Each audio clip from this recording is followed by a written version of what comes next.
kesehatan kita nggak bisa ada perlaporan galang dana dulu baru eksekusi, nggak bisa.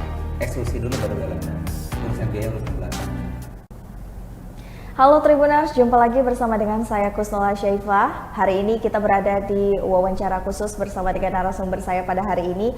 Sudah hadir di sini ada Bang Anggi Fadli Fani, ini selaku dari pendiri Yayasan Respect Peduli Indonesia. Halo Bang Fani atau Fadli nih aku panggilnya? Fadli. Oke Bang Fadli, apa kabarnya Bang? Alhamdulillah sehat. Alhamdulillah sehat ya Bang.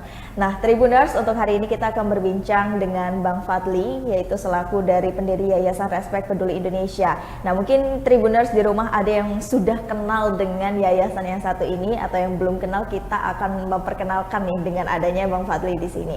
Nah, berlatar belakangi dengan mungkin banyaknya teman-teman kesulitan karena penyakit-penyakit tertentu nih Bang ya. Mungkin ini yang bisa melatar belakangi adanya pendirian dari Yayasan Respect Peduli Respect Peduli Indonesia nih Tribuners. Nah, untuk dari itu kita akan berbincang dengan Bang Fadli ini. Halo Bang Fadli, mungkin hari ini Bang Fadli bisa jelasin nggak sih dengan Tribuners di rumah yang sudah penasaran sekali nih dengan yayasan ini. Apa sih Bang yang melatar belakangi Bang Fadli selaku pendiri untuk bisa mendirikan yayasan ini Bang? Yang melatar belakangi ya? Jujur apa enggak nih? Iya jujur dong. Yang melatar belakangi hanya dua. Kekecewaan dan kekhawatiran. Oke. Cuman dua itu. Kenapa dua itu Bang? Berangkat dari dua itu. Pertama,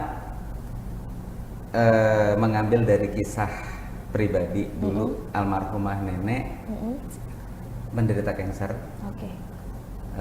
Kanker serviks ya, dari Pesawaran dirujuk ke Abdul Muluk dirujuk ke Darmais Jakarta. Nah, terus apa namanya, kekecewaannya adalah di mana biaya, gimana ya mulainya? Mungkin dari biayanya dulu atau dari... Jadi secara biaya memang oke lah, kita sudah di cover oleh jaminan pemerintah yaitu BPJS. Kami juga mengucapkan banyak terima kasih. Terus yang kedua perihal biaya. Nah, kecewa sih sebenarnya, kecewa sama diri sendiri. Kenapa saya miskin? Aduh. Ya, karena kenapa sih kami yang menderita sakit ini tergolong dari keluarga yang bisa dikatakan nggak mampu. Terus nenek juga kan memang, almarhum kakek itu kan PNS ya, jadi dia dapat dana pensiun. Dana pensiun. Nah, terus kita coba untuk cari support di mana-mana dan ternyata sangat-sangat sulit. Sedangkan pengobatan di Jakarta itu luar biasa mahalnya, bukan biaya pengobatannya, biaya penunjangnya, seperti tempat tinggal, makan, Living cost-nya berarti ya. Terus transportasi, nutrisi, pemeriksaan-pemeriksaan yang tak tercover oleh BPJS, yang harus diperiksa ke Prodia dan lain-lain, itu luar biasa mahalnya gitu kan. Terus kekhawatiran tersebut itu karena saya mendengar banyak cerita pada saat nge-handle nenek dulu di Jakarta. Itu banyak banget cerita dari pasien-pasien yang lain yang satu kontrakan, hingga akhirnya mereka itu pulang nyerah karena udah nggak punya biaya. Oke. Bang, apalagi yang mau saya bawa, apalagi yang mau saya jual, saya udah nggak punya apa-apa. Ini aja rumah udah kejual, saya tinggal sama mertua nih, sekarang udah nggak sanggup lagi pulang. Hingga akhirnya dulu satu kosan itu 10 pintu, saya bayar semua dulu. Wow, luar biasa loh Bang Fadli. Jadi sampai ya, tapi nggak ngerasa rugi, nggak ngerasa rugi sih. Ya dari situlah awal muasalnya hingga akhirnya sampai sekarang. Oke. Karena apa ya, sisi urgensi sih, kesehatan itu urgent. Satu yang sakit berdampak pada banyak hal. Ini cukup menarik sekali loh Bang Fadli untuk bisa kita bahas. Karena mungkin banyak sekali teman-teman kita Tribuners di luar sana yang mempunyai penyakit, mungkin gak hanya kanker ya Bang, ada beberapa penyakit-penyakit yang ganas yang mungkin mereka kekurangan seperti kita gitu, gak punya biaya atau living cost yang mahal gitu. Nah, Selain itu apa sih Bang yang mungkin bagaimana nih cara pembentukan awalnya gini? Bang Fadli ini bersama dengan siapa pada sampai akhirnya bisa menjadi yayasan yang besar hingga saat ini, Bang? Oke. Kalau kayak gini nih berarti di awal ya Kak ya. Pengen nanya dari awalnya kenapa sampai berdiri hingga akhirnya seperti ini gitu ya. Sebenarnya ya kekhawatiran lagi Kak. Lagi-lagi ya. Lagi-lagi kekhawatiran karena saya dulu ini nakal. Saya dulu terjebak dalam dunia-dunia yang bisa dikatakan dunia yang apa ya? Ya suka dugem, suka balapan, sampai namanya anak laki-laki mungkin ya pada saat itu. Patah rusak ya kan, operasi tangan, patah ini patah. Untung aja badan ini ciptaan Tuhan, bukan ciptaan manusia gitu. Oh, ciptaan negara lain mungkin udah udah hancur kan. Nah, jadi di 2014 ini cerita awal ya. Di 2014 saya mengalami sebuah kekhawatiran, transisi kesadaran saya muncul, saya hidup itu untuk apa? Pada saat itu saya hidup itu untuk apa, ataukah hanya gini-gini aja. Di situ nggak tahu kenapa saya memiliki sebuah pemikiran di saat saya lagi terkapar dulu kan, memiliki sebuah pemikiran, lo hidup itu jadi buat apa sih? Lo sebagai pelindung atau sebagai perusak? Hingga akhirnya lama-lama gue menyadari ternyata pergaulan anak muda ini kan rusak karena nggak ada tempat bermain. Iya. Oke, nah jadi di 2014 saya coba, karena saya hobi motor, hobi balapan, saya rubahlah hobi tersebut itu menjadi sesuatu hal yang bermanfaat. Jadi dulu di komunitas motor, saya bermula dari komunitas motor Kak, Respect Peduli ini. Makanya kalau ngeliat logonya Respect Peduli itu kayak gear motor. Iya. Bulat gitu kan. Nah, jadi dulu ada namanya di dalam komunitas kita, itu sebenarnya hanya sebuah wadah untuk merangkul anak muda yang isinya itu sebenarnya edukasi. Edukasi. Dulu gerakan kita belum kesehatan Kak. Belum kesehatan dulu. Gerakan kita hanya sebuah edukasi tentang bahaya pergaulan bebas itu kayak gimana. Dan di dalam edukasi tersebut kita sematkan aksi-aksi. Ya itu aksi sosial. Contoh kita bantu mbah-mbah dari kas-kas kita, ya kan kita patungan nih 100 ribuan atau 50 ribuan gitu kan, kita bantu mbah-mbah. Nah, bantuan ini sebenarnya sebuah media buat kami untuk mendapatkan sebuah hikmah pelajaran. Kenapa sih dia udah tua tapi masih bekerja? Iya.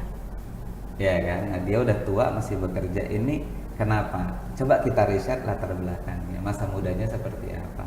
Konsumtif kah, produktif kah, jadi kaum rebahan kah, hobi nikah kah, atau apalah. Ini banyak Kak. Sehingga masa tua ini adalah sebuah dampak. Yang dimana masa mudanya dia tidak pernah memikirkan hari esok. Dapat duit kayak kita zaman sekarang lah ya. Ya sering saya edukasi juga setelah nemu lansia kayak gini, kita habis aksi, nanti kita edukasi, kita ngobrol. Itu kebiasaan di 2014 seperti itu. Sampai saya bilang, kamu orang bisa pulang merantau karena apa? Karena ada gaji THR. Merantau udah berapa lama? 5 tahun, kontribusimu untuk masa depan apa? Nggak ada, habis buat healing sama pacaran. Nah jadi edukasinya arahnya ke sini Kak sebenarnya di awal dulu. Nah keresahan lagi kan sebenarnya ya. Terus di tahun 2015-16 nenek ini sakit. Nenek sakit, dirujuk ke Jakarta, ke Darmais seperti saya ceritain tadi. Di situ saya berpikir tingkat urgensi. Ternyata ini yang lebih urgensi dibandingkan sesuatu hal yang lain. Makanya standar utama di yayasan kita itu adalah kesehatan. Jadi memang pokok utamanya itu sudah ke kesehatan tadi ya Bang ya? Ya sekarang di kesehatan semenjak 2016 bertransformasi dari Bakers menjadi yayasan, karena kan nggak bisa ego gitu ya, banyak support, dukungan dari ratusan klub dan komunitas. Kok harus pakai nama komunitas saya sendiri kan nggak etis, sehingga akhirnya kita bentuklah Respect. Dulu Respect Relawan Sosial Peduli Kemanusiaan. Di tahun 2019 baru bisa menjadi yayasan. Baru ada sesuatu hal yang ya udahlah memang udah jalannya mungkin. Jadi dulu dari iseng akhirnya kita menjadi besar seperti ini ya. Saya, Kak Ima, Rian, Jadi bertiga inilah, ya kan, satu handle Jakarta, satu handle Banten, saya di Lampung. Oke. Bertiga inilah hingga akhirnya kukuh menjadi sebuah yayasan di Desember 2019. Udah cukup lama ya Bang, berarti memang apalagi mula-mula berdirinya ya udah dari tahun 2016. Coba saya tanya Kak, komunitas yang nggak punya donatur tetap, labelnya komunitas di tahun 2018 sudah punya rumah singgah di apa? Nggak ada donatur tetap loh. Keren. Modalnya hanya yakin sama Tuhan. Masya Allah. Ya kan? Jadi itu donaturnya bagaimana tuh Bang? Nggak ada. Saya bahkan sampai sekarang ini saya buat proposal nggak ngerti caranya gimana. Jadi gimana tuh cara mendapatkan mungkin? Bisa dipantau di sosmed kita pun jarang yang namanya kita update. Cuma nggak tahu itu kinerja Tuhan. Mungkin karena memang itu sudah jalannya tadi ya Bang. Jadi memang Allah kan banyak gitu kasih. Jadi contoh kecil ya Kak ya. Di tahun 2020 kita kelabakan nih dengan unit ambulan karena nggak punya ambulan. Nah pusing nih, tiba-tiba ada nelpon. Dia Pak E, inisial karena dia nggak pernah mau disebutkan namanya Pak E. Dia warga Indonesia, cuma tinggal di Inggris. Saya nggak pernah jumpa orangnya seperti apa. Saya hanya tahu ya untuk dapetin sosmednya aja saya lama. Wow. Tapi sering kontak. Tapi sering kontekan gitu ya? Secara WA. Saya kasih clue, dia salah satu penanam saham terbesar di Valencia FC. Oke. Dia nelfon, Bang, kenapa? Lagi ini, nyari ambulan Pak. Emang gak punya ambulan enggak? Besoknya, Bang, ambulan kayak gini enggak? Oh iya. Ya udah minta kakak. Langsung cash 250. Ambulan satu biji langsung diambil. Wow. Dan dia nggak pernah mau disebutin namanya, dari mana, itu nggak mau. Daryl memang donatur dermawan ya. Nggak mau dia, ada embel-embel itu Nggak mau dia. Sama juga dengan salah satu dokter kecantikan. Pertama kali kami punya rumah singgah itu mukjizat Allah, luar biasa. Itu kita dari dokter Ayu Widyaningrum, dokter kecantikan di Kalimantan Selatan, itu belum pernah ketemu, sekali ketemu ngasih duit 150 juta. Wow. Jadi sifat di kami ini hanyalah penyentuhan, pembuka kesadaran. Jika memang mau, ya silahkan. Nggak mau, sudah. Jadi memang ini suatu wadah juga ya Bang gitu ya, untuk teman-teman semua gitu. Yang lagi-lagi kata Bang Fadli tadi yang mempunyai hati ya, karena kan memang kita itu apa-apa tergerak karena kemauan dan juga karena hati tadi ya Bang gitu. Dengan adanya yayasan ini mudah-mudahan ini bisa membantu teman-teman yang membutuhkan dan juga teman-teman mungkin yang ada kelebihan itu bisa disalurkannya melalui yayasan ini gitu. Cuman gitu guys, sedikit menambahi banyak teknis ya. Ada orang kan, alhamdulillah sih donatur-donatur kami yang lama walaupun kami jarang update, mereka udah paham cara kerja gitu kan. Cuman kita di sini mungkin kebanyakan orang penyaluran bantuan itu seperti apa sih? Kebanyakan orang kan nyalurin bantuan dikasihin selesai. Iya. Benar kan? Nah, kalau di kami beda. Oh gimana tuh? Kalau apa yang membedakannya Bang? Kalau di kami itu harus terprogram. Oke. Karena kami nggak pernah mau bantuan dari teman-teman itu tidak tepat sasaran. Benar. Jadi cuman kita pun harus pasang badan juga gitu loh. Jadi pasang badan itu adalah artinya gini. Misalnya kita handle satu pasien nih, kita buka penggalangan dana, misalnya dapat dana 10 juta, tapi pengobatannya 1 tahun. Lumayan cukup lama. Nah artinya 10 juta nggak cukup kan? Nggak cukup. Tapi bagaimana kita harus tetap mencukupkan? Berarti lagi-lagi dari manajemen keuangan juga ya Pak? Iya, jadi makanya kalau donatur lama yang memang sudah mengikuti kami selalu itu udah paham, ya udah Bang gue donate aja, terserah mau buat apa gitu kan, terserah mau pengaturannya seperti apa, karena di kami itu menjalankan segala sesuatu hal itu harus terprogram, apalagi di kesehatan. Di kesehatan kita nggak bisa ada laporan galang dana dulu baru eksekusi, nggak bisa. Eksekusi dulu baru galang dana, urusan biaya urusan belakangan. Karena apa? Yaitu tadi fungsi kas utama tadi. Jadi kita bisa lebih gerak cepat sesuai dengan moto kami, bergerak tanpa proses yang rumit apalagi berbelit-belit. Bergerak dengan bergerak cepat tanpa proses yang rumit apalagi berbelit-belit. Tuntaskan. Gitu. Jadi memang gerak cepat dan memang nyawa ini adalah nomor satu ya, untuk di misalnya, yayasan. Bang, pasien ini nggak ada BPJS tapi kondisinya kritis. Oh ya sudah, buat BPJS dulu lama 14 hari. Ya udah buat aja dulu, selama 14 hari kita cover. Masa ya harus nunggu aktif dulu baru kita dieksekusi gitu. Ini urusan nyawa. Urusan nyawa nih. Tapi Bang Fadli, berarti untuk Yayasan Respect Peduli Indonesia ini sudah ada di berapa lokasi nih Bang? Udah ada berapa titik nih? Kalau titik inti Respect Peduli itu ada di Jakarta, Lampung, dan Banten. Kalau titik inti, tapi penyebaran kita, basis-basis kita itu banyak sih Kak. Oh banyak. Karena misalnya gini, karena mantan keluarga, bukan mantan ya, ke salah satu keluarga Respect Peduli, kita nyebutnya orang-orang yang sudah dalam binaan kita, itu sebetulnya keluarga. Baik yang sudah survive ataupun yang plus, yang udah pulang ke kampungnya, ini bisa menjadi basis kita juga dalam menyebarkan informasi.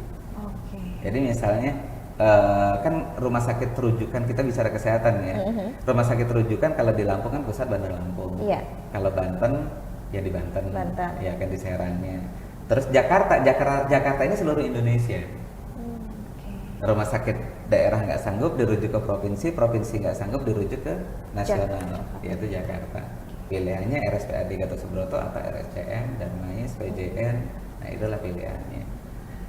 Nah jadi di rumah singgah kita yang di Jakarta inilah yang memang menjadi pusat rujukan dari berbagai macam daerah. Jadi pasien kita itu ada yang dari Padang, ada yang dari Aceh, ada yang dari Papua, ada yang dari Kalimantan. Kan dari Kalimantan alhamdulillah sudah sembuh, 8 bulan dia di rumah singgah kita.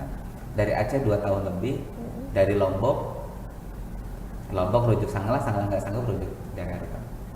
Berarti memang dari seluruh Indonesia itu memang sudah ada semua ya Bang, beberapa teman-teman keluarga gitu, jaringan dari yayasan ini. Bahkan teman-teman kadang-kadang mereka melaporkan lewat sosial media atau lewat WA. Ya benar-benar. Nih Kak, di sini ada pasti kayak gini, udah kita edukasi dulu. Itu sih. Untuk dari Bang Fadli sendiri selaku pendiri itu memang ada pengkategorian khusus nggak sih untuk teman-teman dan keluarga gitu? Jadi gini, pengkategorian khusus yang gimana nih? Tentang penyakitnya atau mungkin ekonominya gitu. Jadi kalau di dalam kesehatan ya kayak dalam kesehatan itu beda dengan kemiskinan kan. Kalau kemiskinan mungkin kakak kerja di Tribun dengan income gaji sekian, nggak mungkin dong dapat bantuan BLT. Oh iya. Bener nggak? Nah kalau itu kan kalau di kemiskinan nih nggak mungkin dong dapat bantuan sembako walaupun dari lembaga, dari yayasan gitu kan. Kalau di kesehatan kami pribadi dari Yayasan Respect Peduli Indonesia sendiri itu tidak pernah melihat dari ekonominya dulu, tapi kita lihat dari diagnosanya dulu, sakitnya apa. Kalau dia sakitnya kanker, atresia biliar, jantung, apalagi anak-anak nih yang butuh biaya paling besar itu anak-anak. Terus dia punya penyakit-penyakit udah kayak ginjal kronis, NVC, dan lain-lainnya lah yang membutuhkan pengobatan dan perawatan yang sungguh sangat luar biasa. Kayak Croson syndrome itu yang otak tempurung kepalanya bisa berubah-ubah, itu ada. Nah jadi misalnya gini, dia sakit Croson syndrome atau cancer yang harus dirujuk ke Jakarta nih kan. Oke, dia ini seorang karyawan swasta ataupun PNS dengan gaji di bawah 10 juta lah. Ini anak terakhirnya. Terus si bapak ini anak terakhirnya nih, masih punya kakak-kakak yang lain atau punya adiknya yang masih sekolah gitu kan. Selama di Jakarta, estimasi pengeluaran 1 bulan itu nggak mati 15 juta. Cukup nggak gajinya untuk nafkah? Apakah harus jual rumah dulu, jatuh miskin dulu baru kita tolong? Kan nggak mungkin Kak. Ya kan. Nah ini kalau anak sakit, bapak yang sakit ya kan. Kayak saya sakit nih, kata istri saya kalau nemenin suami saya terus berobat, saya nggak bisa cari uang dong. Oke, nanti kami makannya gimana? Nah ini yang terjadi sama Prelian yang sempat viral kemarin. Itu seru nih cerita Prelian kalau kita kupas nih. Jadi kita jadikan satu percontohan ya yang sempat trending kemarin kan. Jadi jadi kita membuat percontohannya dari Prelian nggak apa-apa ya. Jadi gini, Pak Jueni almarhum Prelian, almarhum bapaknya Prelian itu sakit tumor di dalam ginjal sehingga membuat kakinya itu bengkak besar. Itu sakit sejak tahun di 2015-an sih informasinya ya, karena saya tidak mengetahui secara pasti informasinya. Sejak tahun 2015 dia sudah sakit karena dia memang dari kalangan keluarga prasejahtera. Dia sakit, Tapi belum parah, dia masih bisa untuk bekerja, ya kan. Di tahun 2017 ambruk. Nah, istrinya itu merantau kerja. Dulu sebelum parah banget itu kan dia sudah ngumpulin yang namanya, karena rumahnya jelek, nggak layak ya, mohon maaf. Istrinya juga udah ngumpulin material juga untuk renovasi rumah. Nah, terus hingga akhirnya kondisi Pak Jueni ini semakin lama bukan semakin sembuh, semakin drop. Ya kan, hingga akhirnya tabungan habis, material-material yang mau buat bangun rumah yang sudah dikumpulkan habis, karena untuk transportasi, makan dan lain-lain dari rumahnya ke Abdul Muluk ke rumah sakit itu membutuhkan biaya cukup besar. 1 minggu bisa 2 kali, bisa seenggak-enggaknya seminggu sekali, belum lagi dirawat, nggak ada yang kerja. Nah, yang lebih sedihnya lagi akhirnya kakaknya si Prelian itu, si Sandi, putus sekolah, dia ngalah. Kenapa dia putus sekolah? Kalau mamahnya sudah depresi. Mental orang beda-beda kan, ngelihat ya Allah harta udah habis banyak, suami saya nggak sembuh-sembuh, gimana, berkecamuk, anak-anak saya gimana, berkecamuk. Ini dia depresi, bisa dikatakan kayak gangguan kejiwaan. Hingga akhirnya si Sandi ini memutuskan berhenti sekolah di kelas 1 SMK untuk bekerja serabutan untuk bawa bapaknya berobat, untuk makan. Tapi seberapa sih kekuatannya Kak? Dengan penghasilan paling 50.000 sehari, itu pun kalau ada kerjaan. Nah, tahun 2020 saya ketemu, ada yang memberikan laporan terhadap kami, salah satunya dokter, ya memang teman saya juga, Bang ini ada pasien gini. Oke ya sudah, case-nya apa? Cancer ini. Oh ya udah, langsung saya samperin ke rumahnya.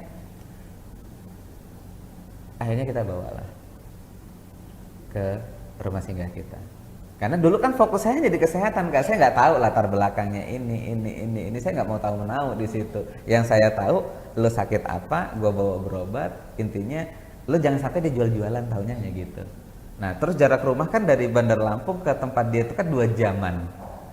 Perjalanannya jauh gitu kan, jadi ya nggak sulit juga buat kami juga untuk kontrol keluarga di rumah sana gitu kan, karena fokus kami kan di kesehatan.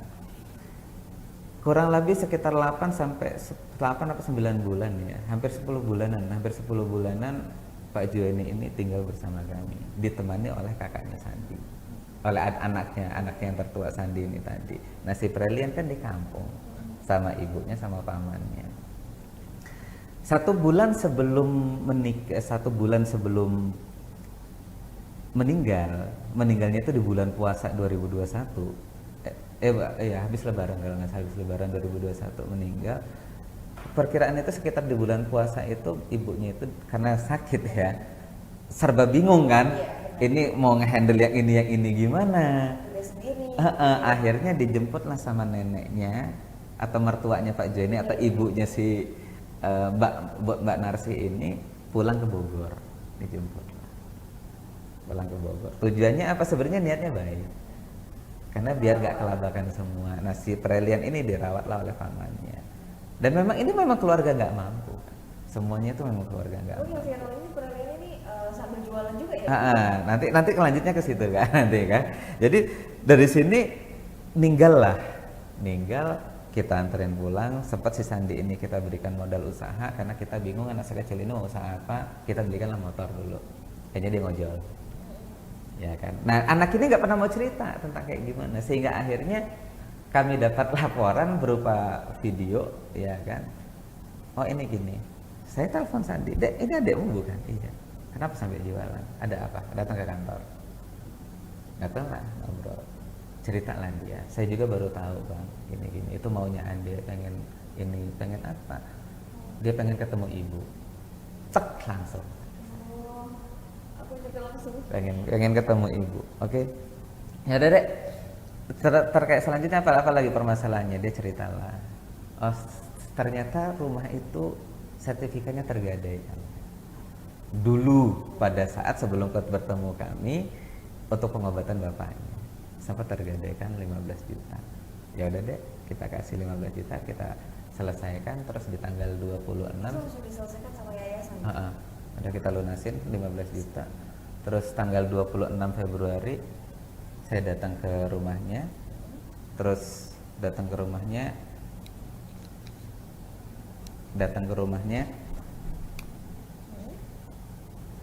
bawa apa yang menjadi kebutuhan dia, dari sepeda, ini itu handphone dan lain-lain. Ada kok di videonya di YouTube saya ada kan. Nah terus, dan itu saya datang sama istri sama anak, dan ternyata itu nggak membuat dia itu senang, cuma senang sekedar, bukan banget gitu kan. Apa yang membuat dia Padahal 10 juta lebih itu yang kau bawa ya, dari handphone, sepeda dan lain-lain secara nominal. Biasanya anak-anak itu kan happy gitu kan, dikasih kayak gitu. Ini enggak. Terus gue tanya, Frelian maunya apa? Frelian pengen apa? Nunduk, pengen ketemu ibu sama bapak. Tak, anjing kata gue, acai. Ternyata dia nggak membutuhkan itu gitu. Waktu itu gue sama siapa? Ada siapa?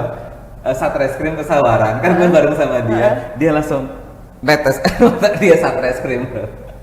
Tapi emang itu heart touching banget sih Bang, maksudnya aku aja yang selaku teman-teman di luar sana yang ngelihat secara video aja ya gitu, kita tuh kayak sebegitu menyentuhnya, apalagi mungkin teman-teman yang ada di lokasi langsung pada saat itu ya. Anak gua ngomong gini, Pi, anterin Pi ke rumahnya Pi, besok kan kakak wisudaan, bisa dan les dia kan, nggak apa-apa kan ada ibu, ada mami, anterin Dedek Freli kan, dia kangen sama ibu.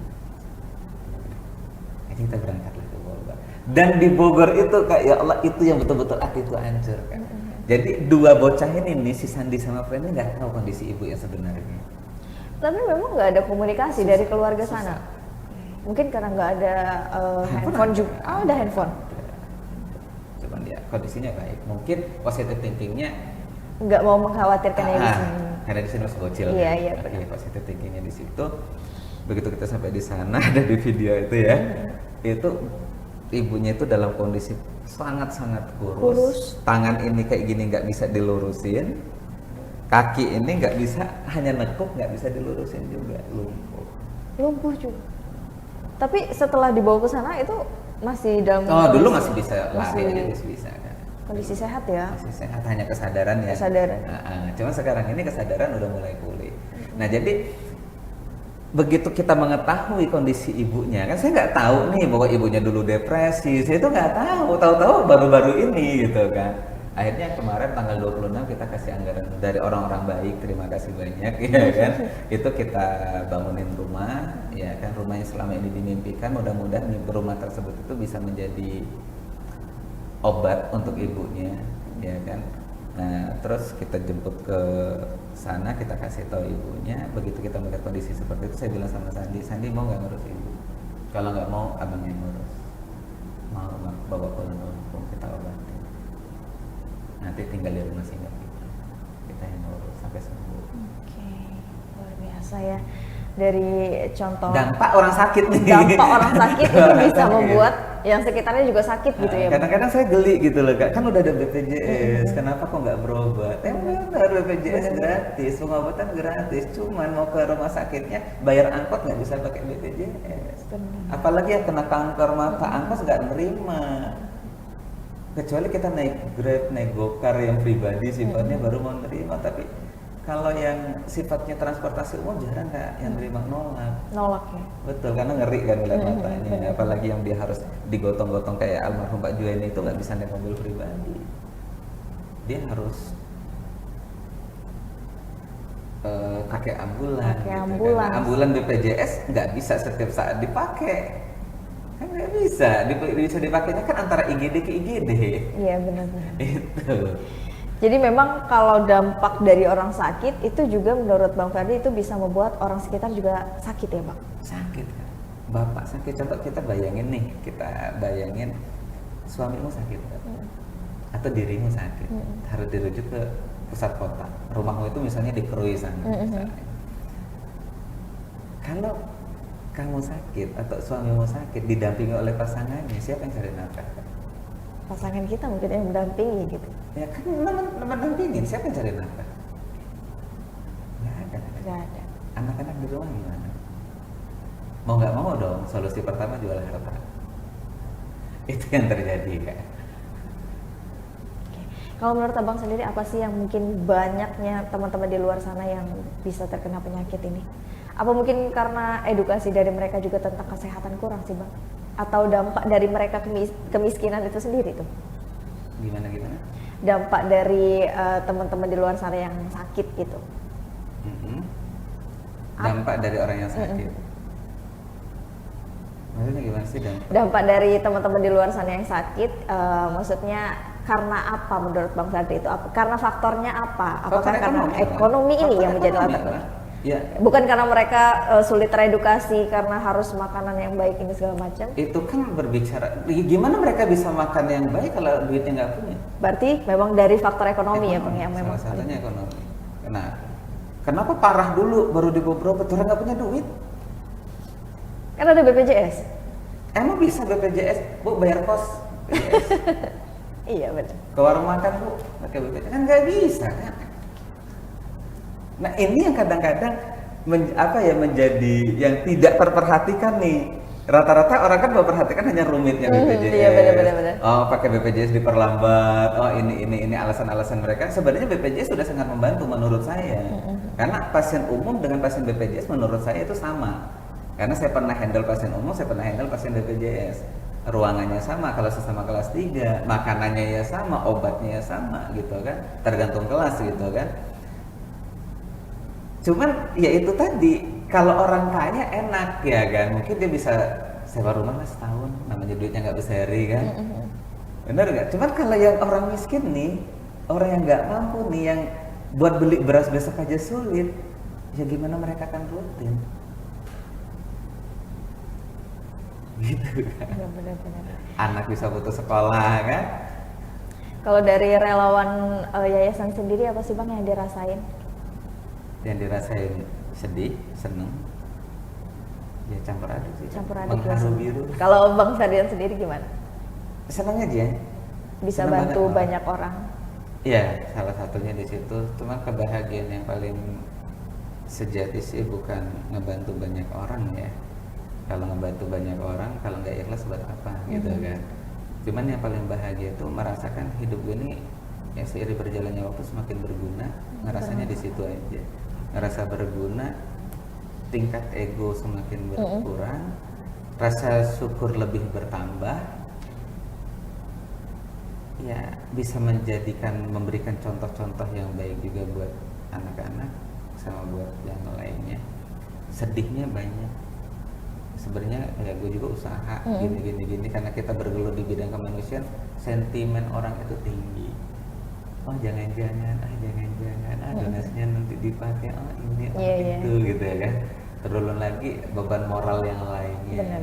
Oh bapakmu kayak gini ya, lagi kayak gini, kadang-kadang kan kita ngerasa gimana ya kayak gitu sih. Tapi apa harapan Bang Ferdian untuk yayasan ini ke depannya? Harapan bisa punya rumah singgah sendiri, nggak kontrak lagi. Amin, kita doakan ya Tribuners. Mudah-mudahan yayasan dari Respect Peduli Indonesia ini bisa punya rumah singgah sendiri gitu ya. Tanpa harus ngontrak. Tanpa harus ngontrak. Jakarta mahal sih 200 juta setahun. Mahal banget ya Bang. 200 juta setahun. Tapi kalau di Lampung itu memang udah punya sendiri atau masih ngontrak? Masih ngontrak. Masih ngontrak juga. Iya, di Lampung juga segaganya 1 M kan. Iya. Kita baru punya duit 20 juta, beli susu, beli ini, beli itu gitu kan. Oke, luar biasa. Tapi dari situ aja luar biasa sekali loh dari teman-teman relawan dan Bang Ferdian sendiri kan sudah membantu banyak orang. Jadi mudah-mudahan rezekinya juga makin ditambah. Amin. Terima kasih banyak Bang Ferdian Sama-sama. sudah mampir ke studio Tribun Lampung, sudah berbagi cerita dengan kita semua, sudah memperkenalkan dengan kita semua bahwasanya ada yayasan kemanusiaan yaitu Respect Peduli Indonesia yang teman-teman di rumah mungkin yang belum tahu dan juga sudah tahu ini adalah suatu wadah ya untuk teman-teman yang mungkin bisa ada kelebihan bisa berbagi dan donasi di sini, ataupun teman-teman juga yang ada sakit keluhan itu mungkin ini bisa menjadi ruang untuk Tribuners semua bisa mengadu ya Bang. Mudah-mudahan bisa diterima dengan Bang Ferdian dan juga tentunya dengan teman-teman relawan yang lain. Terima kasih Tribuners sudah menyaksikan wawancara eksklusif bersama dengan saya Kusnul Asyaifah hari ini. Pamit undur diri, terima kasih dan sampai jumpa.